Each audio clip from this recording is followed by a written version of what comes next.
बदलता रउआ हमरा बुझाला कि हमरा दल के आदमी जीत गई। अब क्या हमारा गांव वाला जीत गई, हमारा जात वाला जीत गई। अरे भाई जे जीत गई जीत के हेलीकॉप्टर पर चल गई आ रउआ हम जहाँ रहे जा वही रह गई।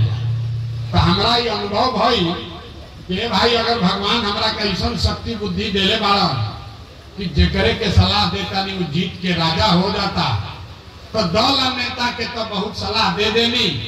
एक बार चल के बिहार के जनता के सलाह देता नहीं ताकि राउरो जिंदगी बदलो और राउर लड़का भी जीत के आओ सर। यही से ये अभियान शुरू करिए। हम वोट ना मांगी। अभी कोई कहता कि तुम स्वराज के वोट दी, हम वोट ना मांगी। वोट काहे ना मांगीला? अरे भाई वोट मांगे वाला तो हर एक दो वर्ष में कोई ना कोई आते बा। जे अब बताइए कहता हमारा के वोट दे दो, हम आई मतलब कि हल्कार काम कर दे। ये सुन के लोग जीवन भर से वोट दे ले जाता नहीं। 40-45 वर्ष तक कांग्रेस के जिता देनी जा, फिर 15 वर्ष लालू जी के राजा बना देनी जा। अभी 20 वर्ष से नीतीश बाबू कुर्सी पर बैठल बा। दिल्ली में मोदी जी के भी हमने के शासन गति दे के देख लेनी जा। हमने के लड़कन के जिंदगी ना बदल। तो अब भाई मान दोनों प्रशांत किशोर रउआ हमार बात सुनो, हमरा पर भरोसा करके हमरा के वोट दे तो एक का गारंटी बाकी जीतला के बाद हम रउआ संगे धोखा ना करो। ये भाई वोट से पहले तो सब बढ़िया बतिया कहता, वोट के बाद रउआ के नहीं थे पूछा। तो यही से हम वोट मांगबे ना करी। लेकिन हम रउआ के एगो रास्ता बता दे अभी ऐसा कि ओकरा बाद रउआ जेकरा मन होके ओकरा के वोट दे दी। लेकिन जो अभी रास्ता बताई वैसे वोट दे तो और कुछ होके चाहे ना, राउर लड़कन के पढ़ाई रोजगार निश्चित तौर से ये बिहार में हो जाए। रउआ गरीबी से निकले के रास्ता खुल जाए, ये बात के गारंटी बा। तो जेकरा रास्ता सीखे के होके अब आपस में 15 मिनट बात नहीं करेंगे। थपड़ी नहीं बजावे के, नेताजी के नारा नीचे लगावे के। 15 मिनट में रउआ के हम ये रास्ता अभी सिखाई। भाषण गा दे, दूगो सवाल पूछो। रउआ सबके खाली हाथ उठा के जोर से हाँ चाहे ना बोले के बाद। और अभी 10 मिनट में बैठले जा पेड़ के नीचे गर्मी में रउआ दिखी कि राउर गरीबी या परेशानी बदहाली के कारण का बा, एकरा से निकले के उपाय रास्ता का बा। तो जेकरा रास्ता सीखे के बाद हाथ उठा के जवाब देवे के बाद जब सवाल पूछो, जितना आदमी रउआ सब इतना गर्मी में आइल बानी जा, कहीं सोच के बताई कि आपके गांव पंचायत में और कुछ हो या न हो, आपके बच्चों के लिए बढ़िया पढ़ाई और रोजगार का व्यवस्था होना चाहिए कि नहीं होना चाहिए? हाथ एक आदमी को उठा के जोर से बोले के बाद खड़ा बा ओकरो बोले के बाद होना चाहिए कि नहीं होना चाहिए? अरे जोर से बोली होके के चाहिए कि ना होके के चाहिए? होना चाहिए कि नहीं होना चाहिए? हाथ नीचे करी, देखिए जा आदमी कितना समझदार बा। रउआ चाहे खुद पढ़ल लिखल बानी की अनपढ़, आप अगड़े हैं या पिछड़े, हिंदू हैं या मुसलमान, महिला हैं या पुरुष, बुजुर्ग हैं या युवा, सबने कहा कि न भैया पढ़ाई या रोजगार तो हो कहीं के चाहिए। इतना समझदारी पहले से सबके पास बा। काहे से कि रउआ मालूम बा कि अगर रउआ लड़का के पढ़ाई रोजगार हो जाए तो कोई नेता बने, कोई मुखिया बने, लालू बनस, नीतीश बनस, कोई विधायक बने, कोई सांसद बने, अगर रउआ लड़का के पढ़ाई रोजगार हो जाई तो राउर जिंदगी सुधर जाए। ये बात आपको पहले से पता है। अब दिखाते हैं आपको आपके बर्बादी का, आपके बदहाली का कारण। सब आदमी एक बार जरा अपने अपने बच्चों का चेहरा याद कीजिए। सब आदमी अपना अपना लड़कन के तनी चेहरा याद कर लीजिए और अपने बच्चों के नाम पर ईमानदारी से बताइए, आप में से किसने जीवन में एक बार भी अपने बच्चों के पढ़ाई रोजगार के लिए वोट दिया है? देखिए पूरा जितना आदमी बैठा हुआ कैसन चुप। अभी कितना जोर से बोलनी है, कि ए भैया पढ़ाई और रोजगार होके के चाहिए। रवा बैठ के मुखिया के गरी आवता नहीं, कोई लालू के कहता, कोई नीतीश के, कोई विधायक के, कोई सांसद के। अरे भाई रउआ तो आज तक अपना बच्चा के पढ़ाई रोजगार खातिर वोटे ना देनी। अब कोई खड़ा होके कही कि भैया केकरा के वोट दिया। बिहार में तो सब नेता ठग बाड़न, चोर बाड़न। एक का गारंटी बा कि पढ़ाई रोजगार खातिर वोट दिया तो मिली? बिल्कुल इसका गारंटी है। हमरा से लिख के ली, वोट जकरा के मन हुई ओकरा के दे। अभी 2 मिनट में जादू देखिए कि वोट आप चाहे जिसको भी दीजिएगा, आपके बच्चों को पढ़ाई रोजगार कैसे मिलेगा। हमारी बात पर भरोसा मत कीजिए, अपने आप के सामने देखिए। दूसरा सवाल का जवाब दीजिए, आज तक आपने जिस नेता को, दल को वोट दिया, उन नेताओं ने आपका और आपके बच्चों का काम किया है कि नहीं किया है? हाथ उठा के बतावे के बाद कैले बन जाके रखा गया कैले। अरे नेता लोग काम किया है कि नहीं किया है? जोर से बोलिए, हथवा उठा के, हाथ उठा कर बोलिए, नेता लोग काम किए हैं कि नहीं किए हैं? अरे जोर से बोलिए, ऐसे धीरे से नहीं। किया है कि नहीं किया भाई? किया है कि नहीं किया है? नहीं किया है ना?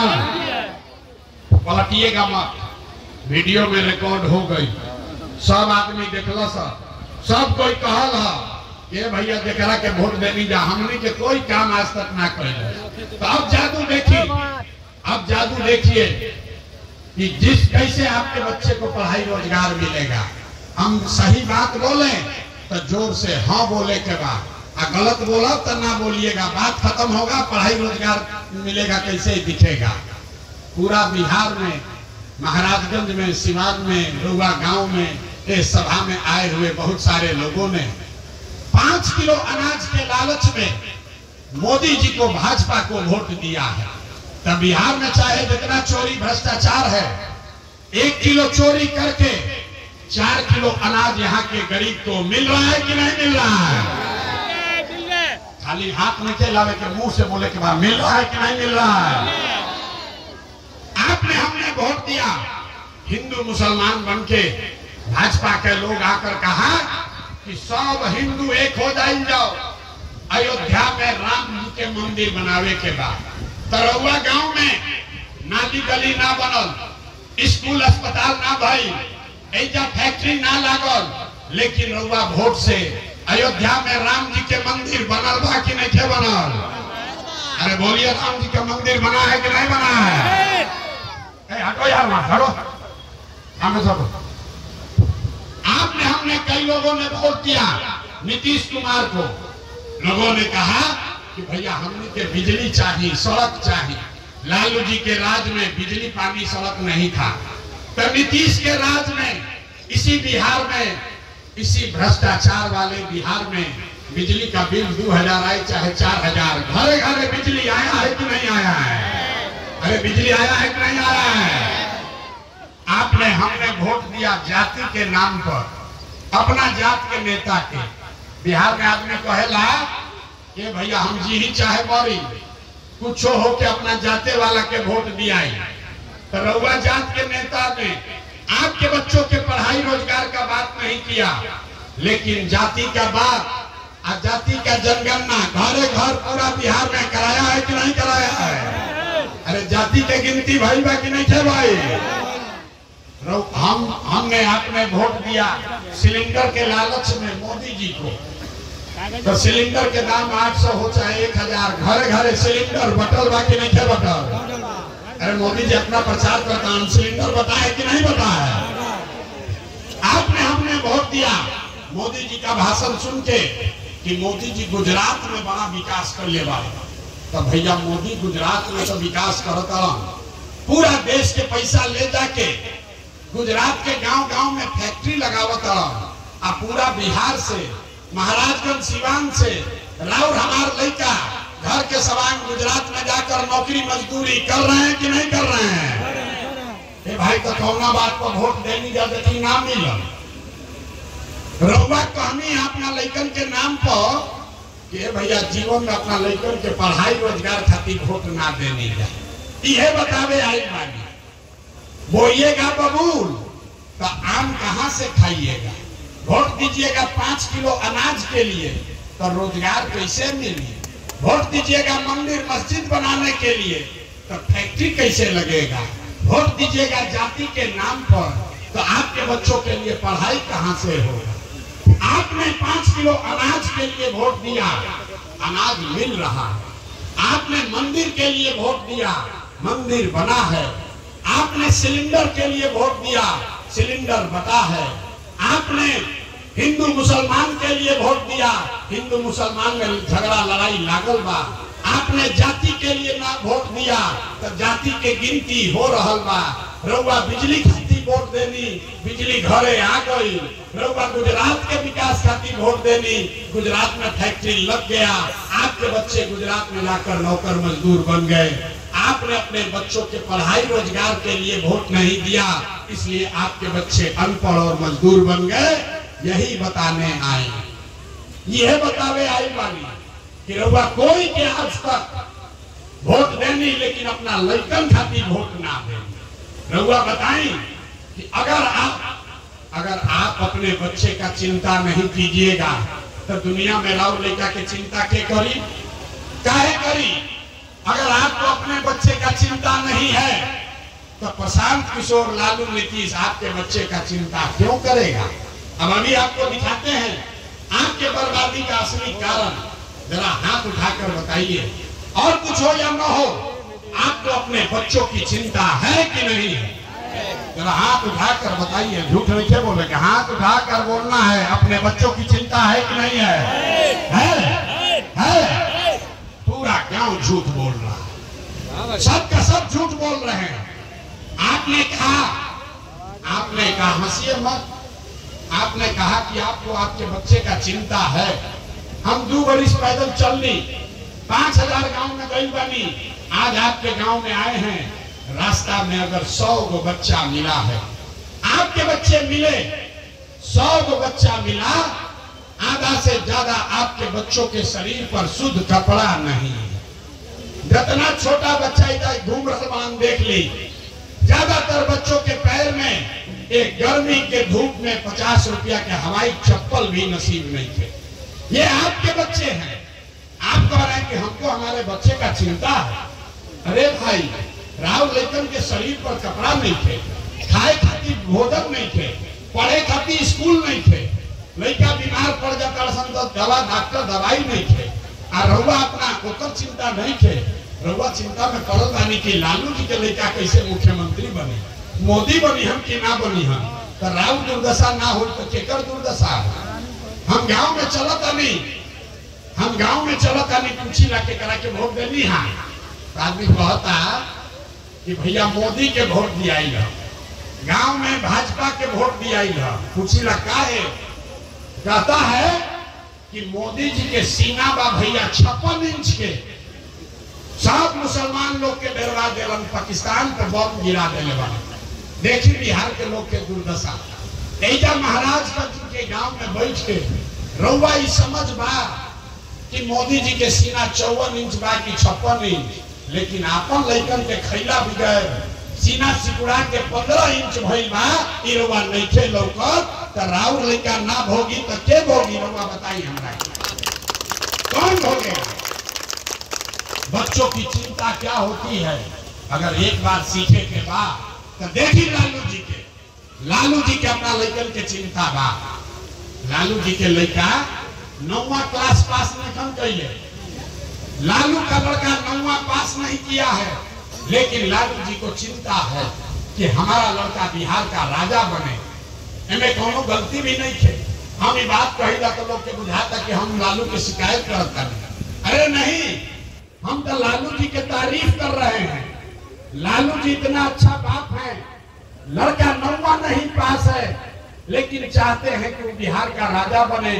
आप अपना दशा देखिए, आपका बच्चा मैट्रिक पास कर लिया, आईए बीए कर लिया, उसको चपरासी का भी नौकरी नसीब नहीं है, लेकिन आपको उसका कोई चिंता नहीं है। अभी 5 महीना के बाद चुनाव होई, घरे घर चर्चा होता, लालू बनी हम कि नीतीश बनी हम, मोदी बनी हम कि तेजस्वी बनी हम। कोई नहीं थे कहत कि हमारे लड़कन के का हो। ये बतावे आई बात। आदमी सुनला के बाद कहेला कि भैया बात करूँगा बहुत बढ़िया कहता नहीं, लेकिन हमनी के वोट के करा के दिहल जाओ। बिहार में तो विकल्पे नहीं थे। बिहार में तो भैया दुए गो दल बा, एगो मोदी जी के भाजपा, एगो लालू जी के ललटेन। नीतीश कुमार के तो पते नहीं थे कि कितना देर ललटेन पलट कि हम कब जाके कमल के फूल पर बैठ गए। ए भैया के करा के वोट दिया, एगो विकल्प बनाई। लोग कहता कि प्रशांत किशोर आई बड़ा बहुत पढ़ा लिखा आदमी है, 3 वर्ष पैदल चला है, भैया रोबा दल बनाई, रोबा पीछे चल जाए। तो हम 5000 गांव में पैदल गए। 1 करोड़ लोगों को जैसे रुआ के इधर जुटाया बा, ऐसे 1 करोड़ लोगों को इकट्ठा किया और जो दल बनाया, विकल्प बनाया, उसका नाम है जन सुराज। एक नाम क्या बा? के बा कथा सुनने नहीं आई। एक नाम क्या बा? जोर से बोलिए, नाम क्या है?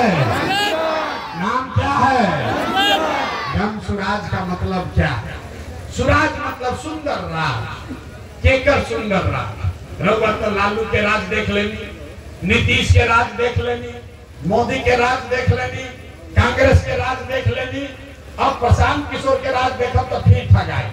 ऐसे अब नेता के राज ना चाहिए, जनता के राज होके के चाहिए। बिहार में जन सुराज होके के चाहिए। होके के चाहिए कि ना होके के चाहिए? यहाँ उठा के बताएं, जनता के राज होके के चाहिए कि ना होके के चाहिए? होना चाहिए कि नहीं होना चाहिए? तो जनता का राज कैसे होगा, इसका भी मंत्र आपको सिखाएंगे।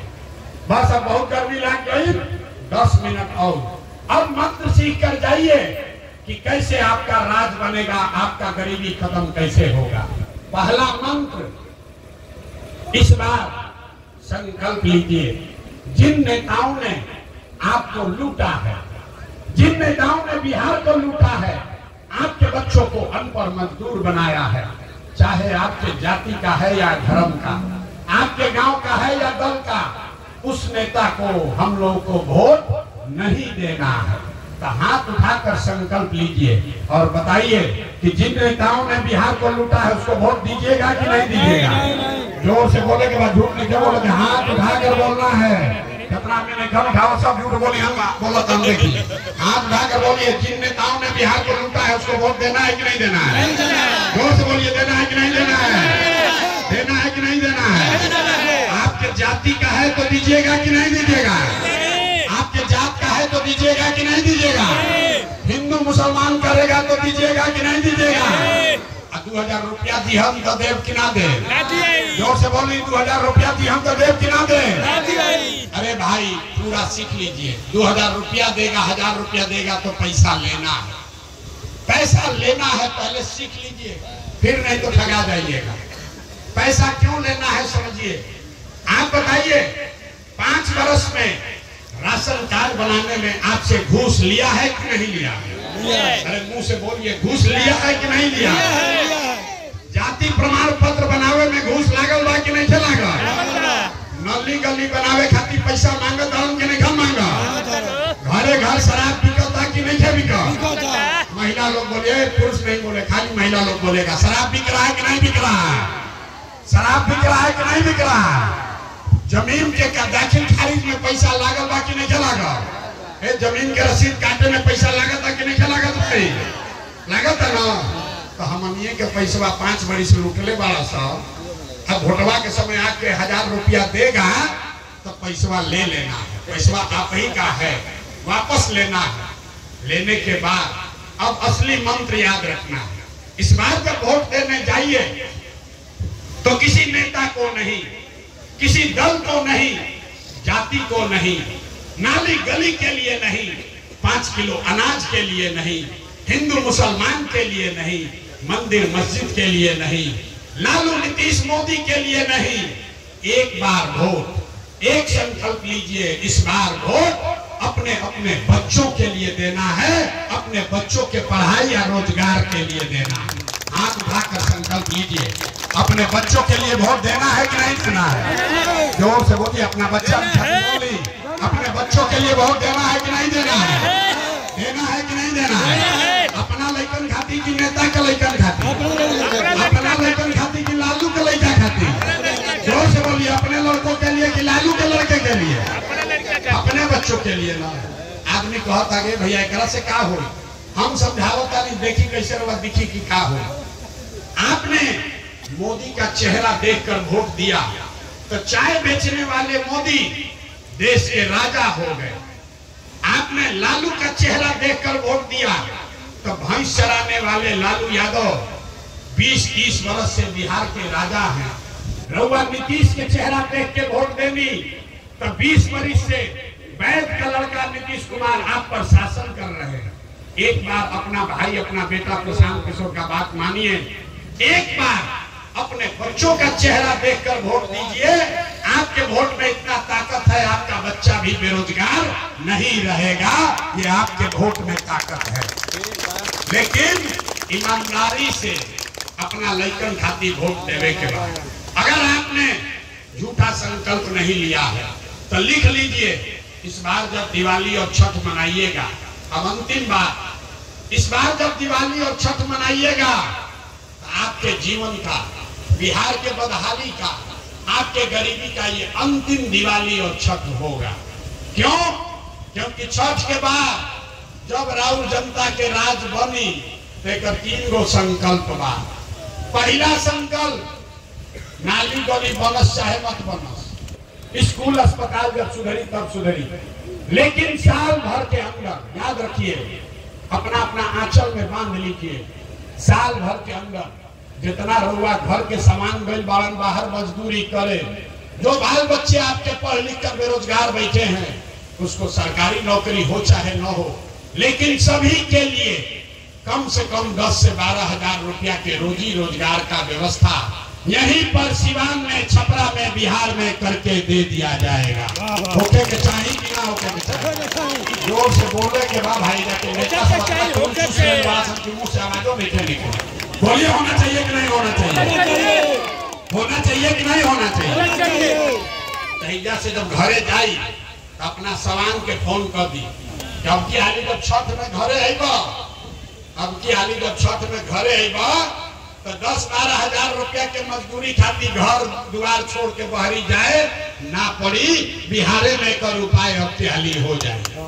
दूसरा संकल्प, जिसका जिसका उम्र 60 वर्ष से ज्यादा है, महिला पुरुष जिसका उम्र 60 वर्ष से ज्यादा है, अभी नीतीश कुमार 400 रुपया का भीख दे रहा है। तो ये तय हुआ कि जब राउत सरकार बनी, जन स्वराज के राज आई तो दिसंबर 2025 से छठ के 1 महीना के बाद जितना आदमी के उम्र 60 वर्ष बा, महिला पुरुष दोनों के, ओकरा कम से कम 2000 रुपया महीना के पेंशन जरूर कर दिया जाए ताकि ओकरा हाथ ना फैलावे पड़ो। होके के चाहिए कि ना होके के चाहिए? होना चाहिए कि नहीं? दोस्त बोलिए।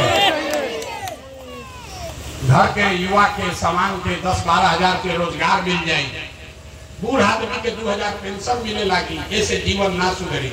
जीवन तब सुधरी जब गरीब का बच्चा पढ़े के आगे बढ़ेगा। इसलिए तय हुआ तीसरा संकल्प, जिसका जिसका बच्चा 15 साल से कम उम्र का है, गरीब का बच्चा जाता है पढ़ने स्कूल में, वो पढ़ता नहीं है, वो खिचड़ी खाता घरे चला होता है। ऐसे तय भाई कि जब राउर राज बनी तब दिसंबर महीना से गरीब भी अपने बच्चा को प्राइवेट स्कूल, अंग्रेजी स्कूल में भेज सकता है। अब फीस, प्राइवेट स्कूल के फीस सरकार के ओर से दिहल जाए ताकि गरीब से गरीब का आदमी भी अंग्रेजी स्कूल में पढ़ सके। आप बताइए, गरीब का बच्चा भी अंग्रेजी स्कूल में पढ़ना चाहिए कि नहीं पढ़ना चाहिए? अथवा उठाकर बोलिए, जोर से बोलिए, होना चाहिए कि नहीं होना चाहिए? होना चाहिए कि नहीं होना चाहिए? तो सब बात सुन लेनी। अब बताई फिर वह 5 किलो अनाज चाहिए कि अपना सामान खातिर रोजगार चाहिए? 5 किलो अनाज चाहिए कि रोजगार चाहिए? 5 किलो अनाज चाहिए कि रोजगार चाहिए?